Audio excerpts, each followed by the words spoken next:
ሰላም ሰላም እንዴት ናችሁ? ሰላም ናችሁ? ዛሬ አብረን በጣም ቆንጆ የሆነ ቂንጬ አብረን እናዘጋጃለን። አብራችን ቆዩ።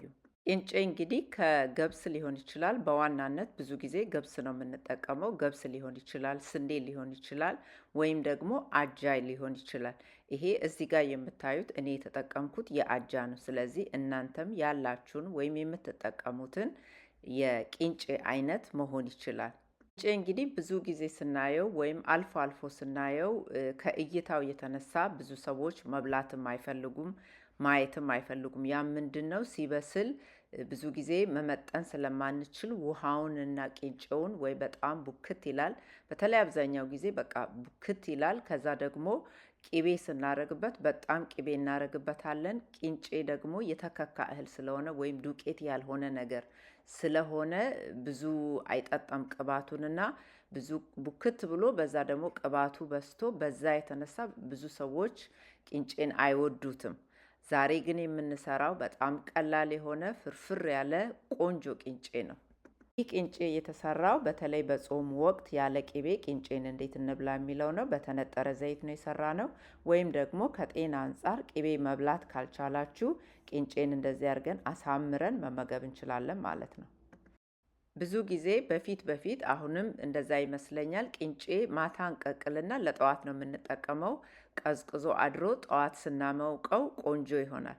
ያ በጣም ጥቅም አለው። ትቀቅሉትና የግድ ማደር የለበትም፣ ግን ትቀቅሉትና ወይ ፍሪጅ ውስጥ ከታችሁ ወይ በረዶ ውስጥ ከታችሁ ታቀዘቅዙታላችሁ።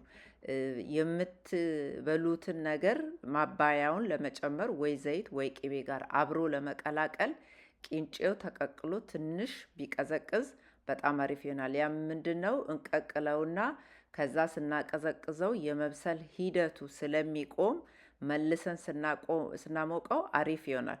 ካለበለዚያ ግን አሁን ቀቅለን ትኩሱን እንዳለ ደግሞ ከቅቤ ጋር ወይም ከዘይት ጋር ወደ መቀላቀል ስንሄድ ገና ማብሰሉን ስላላቆመ ሌላ እንደገና መልሰን እሳት ላይ ስናረገው በቃ በጣም ቡክት የሆነ ጭምልቅልቅ ነው የሚለው።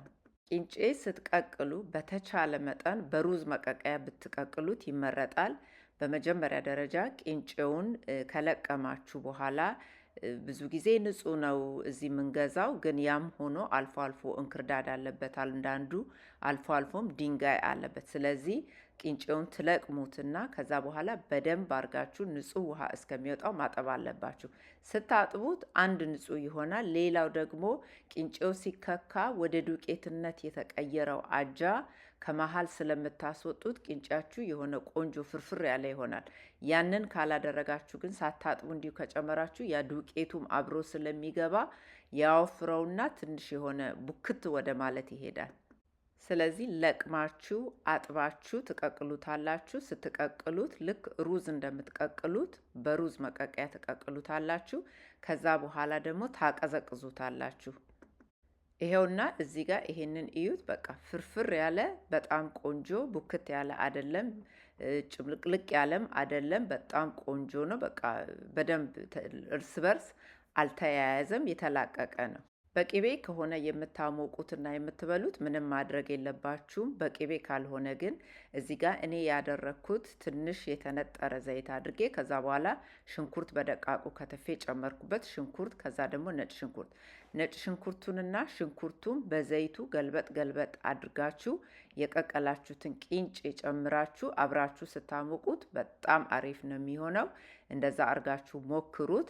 የተነጠረ ዘይት ካላችሁ እንዲሁም ብታረጉ ምንም አይደለም፣ ግን ሽንኩርቱ መጨመሩ ቂንጬውን በጣም ቆንጆ እንዲሆን ያደርጋል። እንደዚህ አርጋችሁ ሞክሩ። ከጤና አንጻር ቅቤ መብላት የማትችሉ ሰዎች ወይም ደግሞ በጾም ጊዜ ሽንኩርቱን እንደዚህ በደቃቁ ከትፋችሁ ነጭ ሽንኩርት አርጋችሁ በደንብ ከዘይቱ ጋራ ካዋህዳችሁ በኋላ ቂንጬውን ጨምራችሁ አንድ ላይ በደንብ አዋህዳችሁ እንደዚህ ሞክሩት። በጣም ቆንጆ ነው፣ ይጣፍጣል። ዛሬ አብራችሁኝ ስለነበራችሁ ሁላችሁንም በጣም አመሰግናለሁ። አዲስ የሆናችሁ ሰዎች ይህን ቻናል ለመጀመሪያ ጊዜ የምታዩ ሰዎች ሰብስክራይብ አድርጉ፣ ከኛ ጋራ ቤተሰብ ሁኑ። ሁላችሁንም ደግሞ በጣም አመሰግናለሁ። በሚቀጥለው በሌላ ቪዲዮ እስከምንገናኝ ሰላም ሁኑ።